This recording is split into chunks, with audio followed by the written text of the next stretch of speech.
Now, Whiplash 2014 is a pretty good movie. But now we've whiplashed back from TNG back to DS9. And whew, what a banger Ship in a Bottle was. I wonder how this show is going to follow it up. Yeah, this is a, regardless of what this episode ends up being, this is an important episode of Star Trek Journey because it is true that the last episode was technically the last time we were jumping back to a show with TNG. However, that was the first episode we watched today in real time, as far as recording. So today is the first time, and this episode is the first time we started with Next Generation episode, and now we're watching Deep Space Nine, and then depending on how much time we have, we might also watch a TNG episode again after this. So unless we really love or hate this episode and then spend an hour talking about it. So we'll see. But trying to put my mind frame back into Deep Space Nine, I've liked all these so far. There haven't been any that I thought was really bad. The last one, definitely my least favorite so far, but it was still just your typical contract filler, in my opinion. So I'm excited to jump into another one. How about you? Me too. I'm not what a lot of people think. I mean, if you're a Dabo girl, you know, you get a reputation. Okay. When did you start to have trouble with Quark? About 5 minutes after I got off the ship, I told him I'd wear the costume and entertain the gamblers, but to keep his Ferengi knuckles to himself. That didn't stop him. No, he said again that it was part of the job. He showed me my employment agreement. It's part of the job. Get the hell out of here. You're telling me the contract you signed requires you I guess I should have read it more carefully. I'm not a legal expert, Commander. You can't just put anything in a contract. Hail acknowledged. Response coming in. on screen. Oh. You can return whenever you want to. In the meantime, you're welcome to dock here, and we'll try to answer all your questions. No. No time. Okay. We can use a tractor beam to tow him in. The beam's graviton field should shore up the structural integrity. Do it. There we go, Chief. Feel the graviton field taking hold? Yes. I'm glad he gave in a little bit. I think we might want to skip formal first contact procedures for now. Agreed.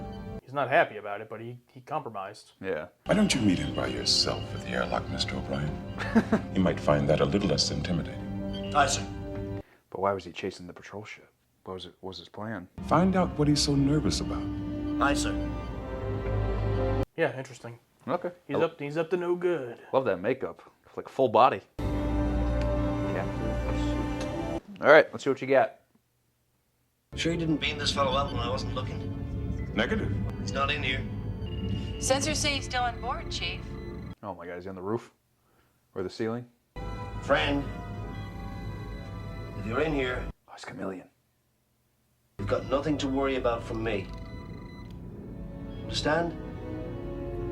Corey Allen. Ooh, Corey Allen. What else has he done? He's done episodes. Pretty sure he did The Game. Well directed. I'm just going to take a look at your ship. See what the problem is, okay?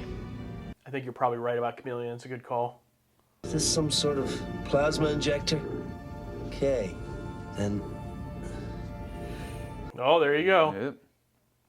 The Calarium flow has been damaged. That's good. you can't go sneaking up on someone like that, friend. It's an Alpha Quadrant rule. I have no time. I know. Everyone's in a hurry these days. I am Tosk. That's your name or your species? I am Tosk. Oh boy. Tosk it is. Come on. One of a kind. There's nothing to be afraid of out there. We've got to wait for your reactor to cool down anyway before we can do anything else. Come on. I'm a holodeck program. I can't leave. I'm also wondering, is this the closest we've seen to a Gorn-like species? You know, just like a jacked lizard, but he is. I know we had lizards in season 2 of TNG, but I don't think it looked like the Gorn. So yeah, this must be the closest one. The wormhole can shake you up, all right. I mean, he's much smaller, obviously. Yeah. You wear a weapon. Defensive purposes only. Well, that's what Starfleet says, but don't know. May even find someone who can make himself invisible. You know what I mean? The fuck did you just say? How many live here? Well, 300, more or less. What is its Wow. purpose? Live there? Wow. I distinctly saw you move your wager to the green line after the play was completed. Can't move your bets. Is that a female bullying? Oh. Well, there are some things to learn about us that can wait. Part of me thinks this Toss guy is like scouting out for his species for food or something. Computer, lights. I was like, you're pretty weird, guy. I wasn't the decorator. Would you like to eat? Take in sustenance? Liquid nutrients are stored in plasmic fibers throughout my body. That would be convenient. We finally got it making a pretty good bowl of oatmeal. Just ask the computer if you need anything else. Interesting to think that the replicator might be good at better at some things than others. As the Vulcans say, we're here to serve. I didn't know they said that. He made it up. This guy wouldn't know. True. Then I told him Vulcans say we're here to serve. What a dumbass. But he's overhearing from around the corner. Interior display available in 19 sections. Specify requirements. I'm already annoyed by this thing. It's like, just show me what I'm asking you. Habitat ring. Level 5, Section 3. Access restricted to security clearance 7 and above. Well, there you go. Somebody took a shot at him. Stay with him as much as possible while he's here. I'll tell Odo to keep an eye on him, too. Imagine this guy versus Odo 1v1. Camouflage versus shapeshifting. That's good. I was joking, Tusk. Sorry, it's in my nature. And you're the most natural straight man I've met in ages. Natural straight man, that's good.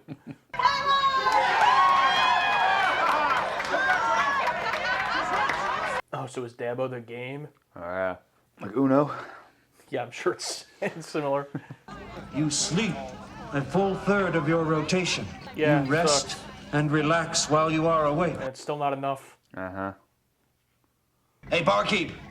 Don't call me barkeep. I'm not a barkeep. Hollow Suite. A fantasy encounter with danger, romance, thrills. Dude, I just realized they call it a hollow suite, not a hollow deck, because Yeah. there are no decks. Uh-huh. It's pretty good, right? I love this show. I love Star Trek. People tell doctors things they wouldn't tell anyone else. If you could get him to have a routine medical examination, maybe I The could. thing is, I kind of like the guy. We can't hold him. If he wants to tell you the truth, fine. If not, wish him well and send him on his way. Do you think when they do those focus shifts with the camera shots, do they have to like actually twist the lens while they're Yeah, recording? For sure, yeah. I think so. Good for them. It's probably done by AI today. I don't think they care what anything looks like on the screen today. Yeah, or just a literal like video editor effect. Shift focus. Oh shit. Oh god, meeting of. Whoo. Security to Habitat 514A. Nice. You're in my domain, Tusk. I'm going to release the force fields now. I don't need a fight from you. Understand? I will not fight you. I will kill you. Or he's just gonna run. Well, I think he heard O'Brien's name, so now he's chill. Yeah. Don't mess with Odo, man. He's got the shit locked down. I love that they've given him a different transformation every episode so far. Like, how long will that last? I'll be sad when we get to an episode where there is no transformation. Of a different I think he's done object. one in every single one. Yeah, and it's been a different object every time, yeah. I cannot discuss it. And I can't accept that as an answer. I did nothing to you. Oh, man, they locked him up? I think he was trying to shut out the lockouts to Section 3. The weapons locker. Oh, Chief's disappointed. He's climbing the walls like a trapped animal. I'm sorry our jail cells aren't to his liking. Oh, he let him out. Somehow I feel responsible. Oh, you think so? He's just invisible right now. Somehow I don't think he means us any harm. The hell is his secret? He just followed him out right there. Die with honor. He must be part Klingon. It's a modulated particle beam. It's scanning us. Ready, shields. Not yet, Major. Let them have a good look at us. Yeah, they're really just standing there, no worries. This thing could be killing you, giving you cancer. They don't have cancer in the future, I guess. Yeah, well, it's all viruses. They're bombarding us with some kind of radiation I've never seen before. Very rapid magnetic flux variations. So this is probably the thing that was after him, I'm guessing? Yeah. I'm picking up transporter locks. They're beaming on board. Location, Oh, transporters. Interesting. security to the promenade. Kira and O'Brien with me. Dax, you have ops.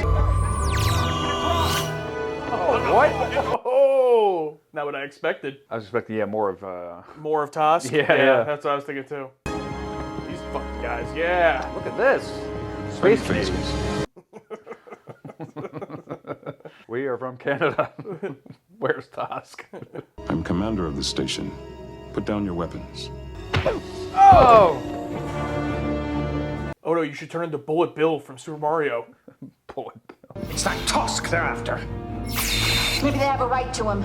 No, they could still talk to you if that was the case. You may need this. Thanks, Major. You and I never used them. Okay. Interesting. He doesn't need it. He could turn himself into a phaser if he wanted. Whoa!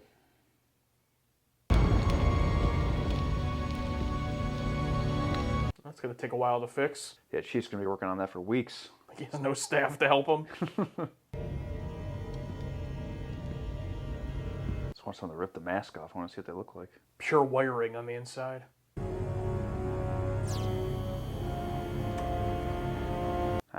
That's how they find them. Maybe a little heat sensor or something. Their evolution built that into their head. Okay, I'm glad Chief didn't want it. Oh, shit.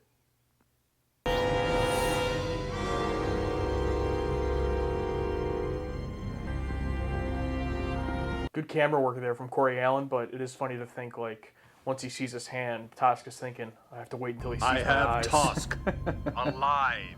Oh, they speak. Oh, okay, done. Whoa! It is kind of like him, but not really. It's Little not at bit. all. It's a guy with makeup. The most disappointing hunt in memory. You're saying that this whole thing is a hunt and Tusk is the prey? I didn't say that. You will live out your existence on public display, where children can make fun of you. Unless you intend to take him by force, in which case I'm prepared to give orders to open fire on your ship. God damn. I mean, does he really have the right to do that? You know what I mean? Like Cisco? Yeah, like to prevent them from taking their own person? Bro gives everyone asylum. You step foot on Deep Space Nine, you get asylum. Yeah, political asylum. There you go.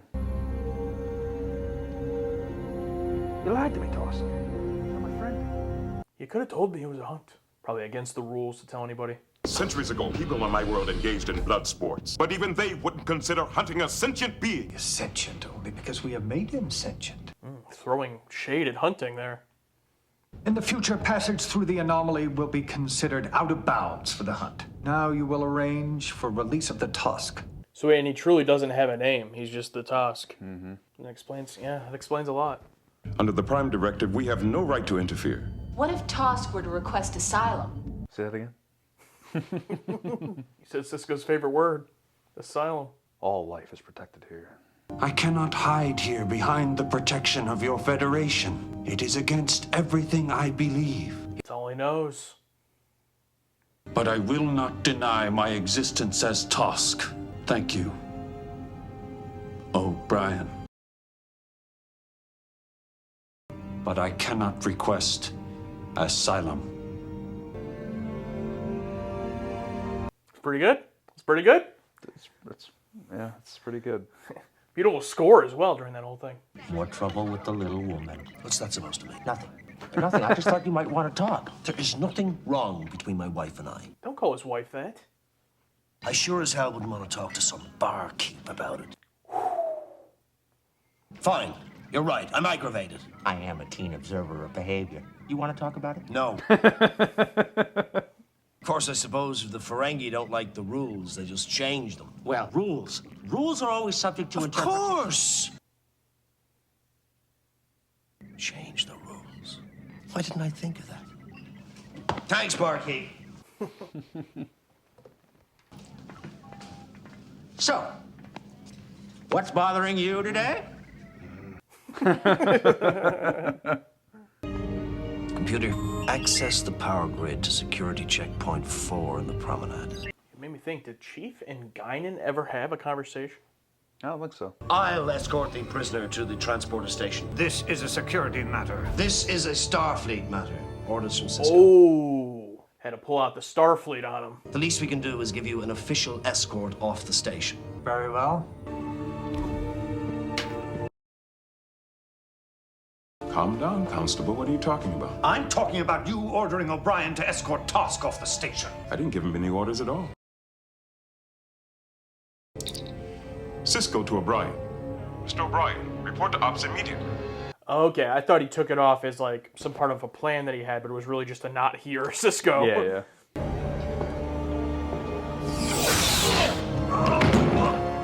I changed the rules by killing them.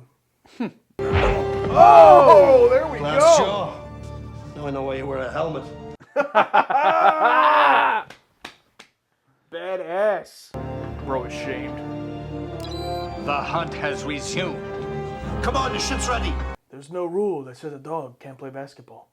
Oh, there we go, Corey Allen.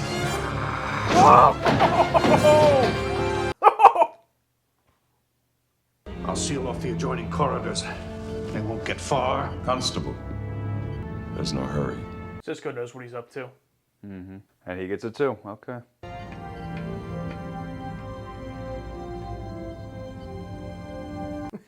I love that he's still going, but just walking. Taking the lift. Here.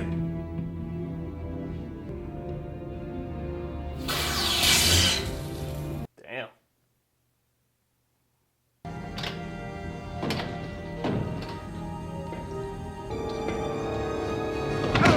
Got him. The classic, you land on someone so they're instantly knocked out. He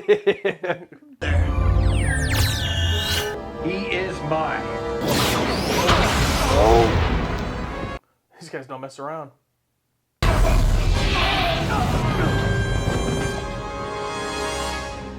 Took them all three out with one shot. God damn. Go on.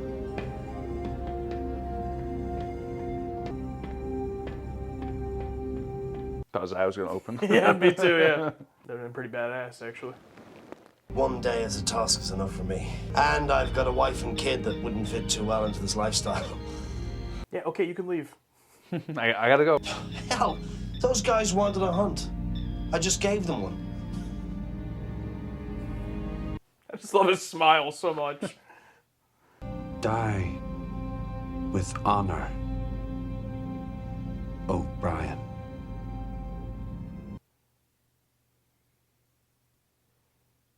Die with honor, Tusk. Woo! We've got dozens of top-level officials back at Starfleet Command eagerly waiting to hear about our encounter with the first new life forms to come through the wormhole. Oh, yeah, they are the first ones. You took off your comm badge so you could ignore me. You even ignored the Prime Directive by interfering with their damned hunt. Come on, Cisco, come on. I knew I couldn't override all the security seals in the station. And I figured once you and the constable located us, well, it'd be over. We'd find ourselves locked behind some force field somewhere. I guess that one got by us. Yeah, there's the turn. There it is. Thank you, sir. Dismissed.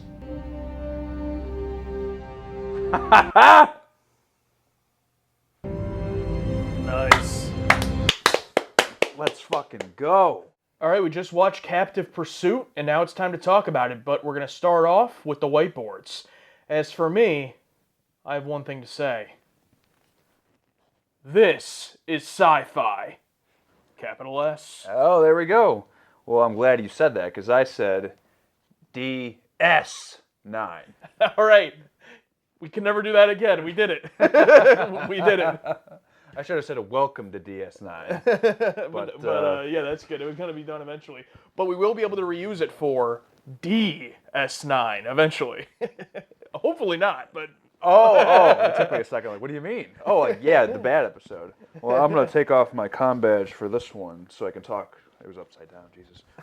So I can talk off the record about this episode and how much I enjoyed it. I haven't had a visceral emotional reaction in quite a bit. Yeah, it got to you. It got to me, yeah. Just, and one of the first ones with the Chief, really. Just Chief having a friend and him fighting for him and their farewell. Yeah, even feeling a little bit right now. I don't know. It just got to me. I enjoyed the hell out of this. It was great. And I said this was sci-fi. This, to me, separate even to start the Star Trek from it, just as a science fiction story. This is like a perfect science fiction story. If this had been its own property, its own book, short story, anthology episode, movie, whatever it was, I would be down to watch it. Great premise. And what was so great about the execution of it was that there was no B-plot. They did the classic split the same plot into two parts, where first he shows up, you don't know what he's here for, what's going on, we're in the dark, then the reveal halfway through, and now the new plot of now we know what's going on. Mm-hmm. And both parts were great. I definitely liked the second part of that a little bit more, as it really delved into the science fiction and everything about this species and their culture. But I liked the first part too, when we were in the dark and a little bit of fish out of water stuff. I do think sometimes that's overdone in sci-fi, but I didn't mind it here, and yeah, really enjoyed it. Yeah, it wasn't too much, because I was expecting every line for him to say, drink, what's that? Yeah. Eat, what's that? Early Data. Yeah, early Data type stuff. It wasn't too egregious, and it left me wondering what's this guy's plan, and I enjoyed that quite a bit, because every bit gave a little bit more clues or questions, like, what is this guy's thing? Why is he here? Episode starts off, probably one of my favorite openings. I just love when it's just standard business, and it's just a random scene we're thrown into before the plot happens. And just going over this poor lady's contract working at Gordon Farm. It's part of the contract. You have to have these sexual favors. Yeah. Or whatever it was. The openings have been great so far. A lot of times disconnected. You know, maybe they get brought up later or connected in a small way, but they've been pretty fun for the most part. And did anything happen after that in this opening? After the Quark thing? Like the chief and getting the first capturing the guy, that was probably before the intro, I would guess. Yeah, it was quite a long intro. It took a bit to get to the intro. Yeah, I think him first coming on board and saying, I am Tosk, I think that all happened before the intro happened. I gotta say, I love this Tosk character. I love the full effort they went with this full body suit. I'm gonna look it up. Well, you can keep going. I loved his mannerisms. I loved the whole species thing. I loved the whole, that's their whole political, that's their, what am I trying to say? That's their culture. That's the word, culture. And I love the kind of resolution to it with, yes, going against the Prime Directive, but we put them back on the same path they're already going. A way to get around that, to where it probably what both sides would have liked, too. Where it's like, oh, the hunt still continued. I love that scene when the guy's, like, I think he was on the ground or something after he got the glass, he got knocked out. The hunt continues. That's probably exactly what he wanted. Oh, yeah, they were definitely happy about that. Mm-hmm. It was Garrett Graham as the hunter, and then Scott McDonald as Tosk. I thought both were great. Amazing makeup on both of them. This show has had amazing makeup all the way around, and this is, I think, maybe the first time of like the focused guest character having a great alien makeup design. They were the first ones to come through this wormhole from the other side. Yeah, I didn't even realize that. I thought, like, once that thing opened up, I thought people were coming in and out of there at all time, but then I remembered it's 90,000 light years away. People are coming to and from the station, but in that area. I didn't realize that no one else was coming through the thing. Yeah, I kind of had assumed the same thing, like off camera, like it doesn't matter, people are coming through, like it's a highway, but yeah. I guess it makes sense, it's brand new, like people on the other side wouldn't just know it exists. That's true, that's very true. This was directed by Corey Allen, and I wanted to go back and look because he did direct some Next Generation episodes, and I wanted to see if it was indeed the game. He did direct the game, but as I'm getting this pulled up, very interesting, Corey Allen directed Encounter at Farpoint. Did he really? Yeah, apparently. Wow, throwing it all the way back, and it makes sense. Chief was in Encounter at Farpoint. He also directed Home Soil, the OG Riker Bat episode. What are the odds? So yeah, I thought the direction here was excellent. From the very start, when Chief goes into Tosk's ship, and the camera is just it's just set there. Not steady cam, I'm trying to think of the word for it, when it's just like, almost like a tripod cam, like it's just steady. Yeah, I forget the technical term for it. Yeah, and he goes up to it, and he's looking around, and the whole time the camera's just this one shot. He gets up really close to the camera, and then Tosk reveals himself behind him, and then, starts sneaking up on him. I think he's going to attack him or something, and then he just says, oh, that's this, like, scares him. Like, he doesn't know Yeah. that he's going to scare him. Comedic head bump, yeah, good stuff. Just anytime they can introduce a character and just keeps you questioning.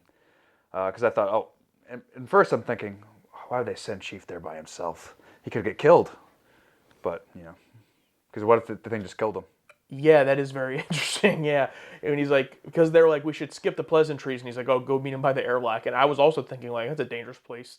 I mean, I know that's where he docks, you have to meet him there, but it's just funny. He's like, oh, an airlock, that's not good. Yeah, the first species to come through this wormhole. It's like, oh, go meet him by yourself, Chief. I mean, they spoke to him on the view screen. They know what he's like, but you don't know if he's telling the truth. But I loved all the bonding scenes in the bar with Quark and Chief, Quark and the species, and I really started to feel sympathy for this poor naive character. Like I felt bad for him. I'm like, oh, don't throw him to Quark. Quark's gonna fucking fuck with him, because it felt like a child who only has this one purpose, and he doesn't get the complexities of how to deal with life, because this species only deals with this hunt. And I love when the show can make you feel like that for a character. Yeah, absolutely. I also really loved the scene at Ops when it's Chief's not there. He's already started his plan, and Sisko kind of starts to understand what he's doing. And they're like, oh, you got to go over here and stop him. And he's like, but there's no rush. And Odo just starts walking slowly. He understands as well that look. I love it. Was that even like the first moment of like, oh, this is a crew? Like this was like the first moment, because they've all been at each other's throats, kind of. Yeah. It's kind of, this is that first moment of a team effort. That unspoken, I understand. Yeah, I dig it. I dig it a lot. Yeah, and like you said, this story could have been a book, comic, a movie for sure. And I'm glad we got it in Star Trek with Chief O'Brien. I'm glad, and I'm so glad Chief had this story to have a buddy like that.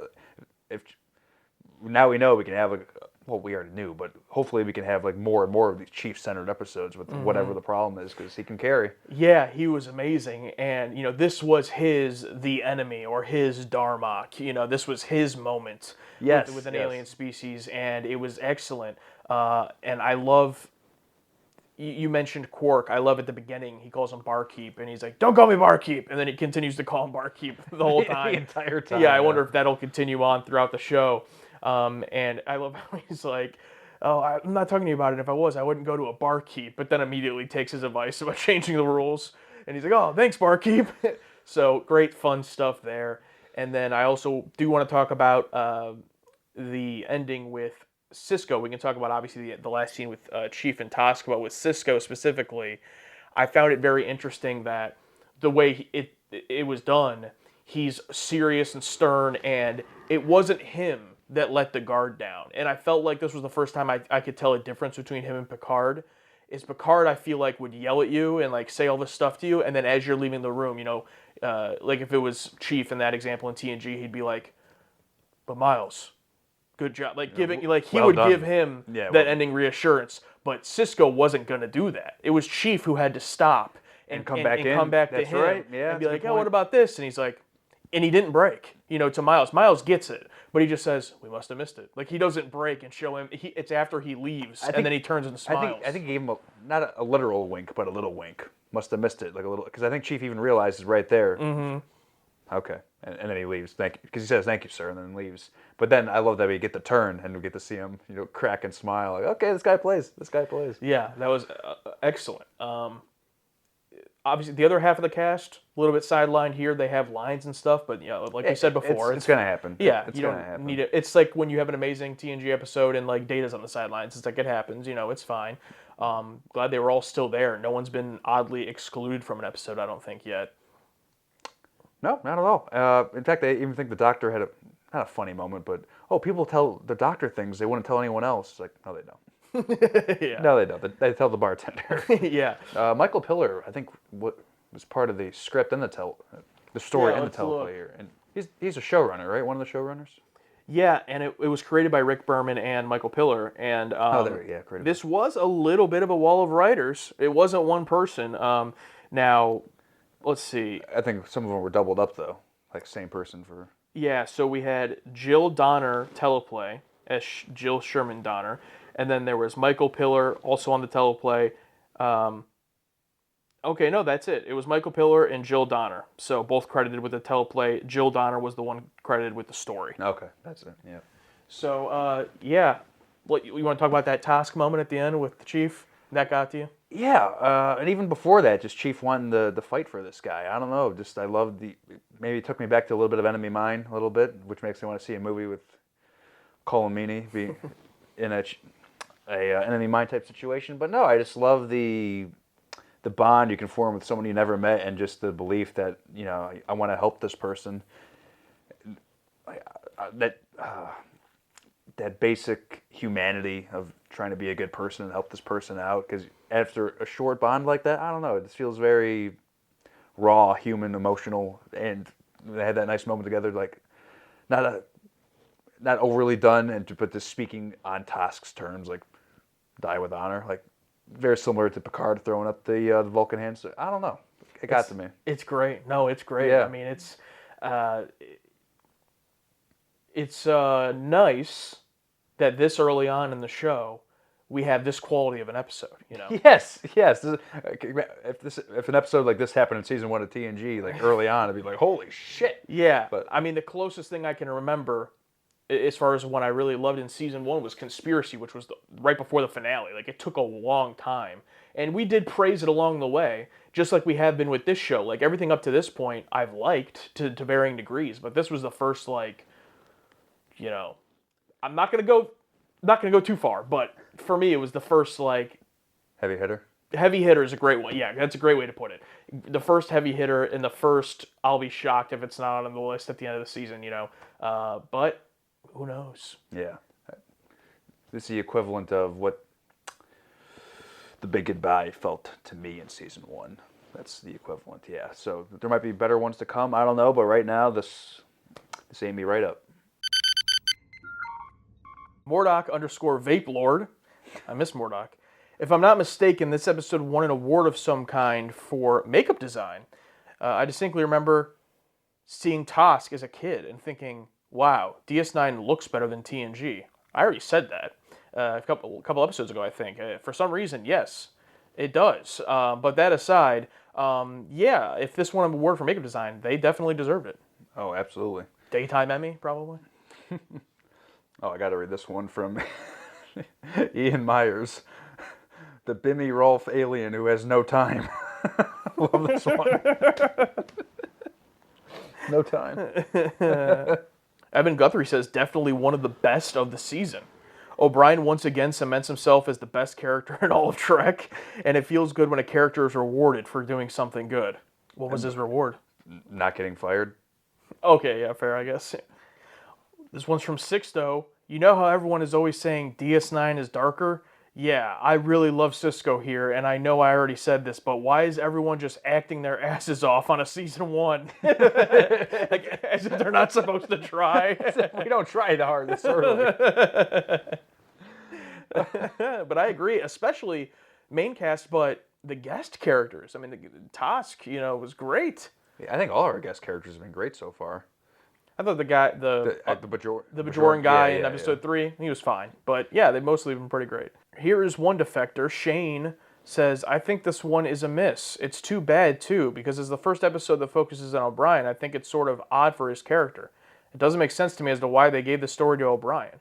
Given what we've seen in the short series so far, I feel like Kira would have made more sense. I mean, I guess. I feel like it was very, like you said, human, instinctual. I think any good person, would want to do what Miles does here. Was there anything specifically that I knew about his character before this episode that makes me go, oh, this should be a Chief episode? No, I guess not, other than him trying to help him fix his ship. But I don't think that this type of story needed to be someone in particular. I don't see anyone else doing the story. I can't picture anyone else going through what they went through with this character. But Chief is the most human character out of all of them. Yeah, okay, true. I would say he's the Bones, Scotty version of humanity on this crew. I don't see anyone else trying to relate to or save this character, per se. Yeah. Kira be, fuck you, get out of here. Who else would it? Who else would say that? Or no, who else? I'm trying to think of what their other reactions would be. The Doctor would get confused by what is Tosk and just give up.